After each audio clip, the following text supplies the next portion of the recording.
ние не знаеме кога да ги примениме, не можеме да диагностицираме сами точно, не знаеме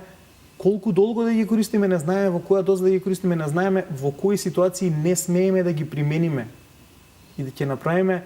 голема штета да го користиме лекови, а тоа е, значи, токму заради тоа е и посебниот систем на препис, транскрипција. Затоа и постои тој систем на одиш на лекар, па ти дава рецепт, па одиш во аптека, па таму го проверуваат рецептот, па ти даваат производ, па ти сугерираат кои се промените, па те прашуваат дали користите нешто друго. Значи, не е случајно тоа, значи тоа е заради тоа што огромен број, ако не и скоро сите лекови кои што се на рецепт имаат несакани ефекти кои што може да бидат штетни понекогаш за некои пациенти и фатални.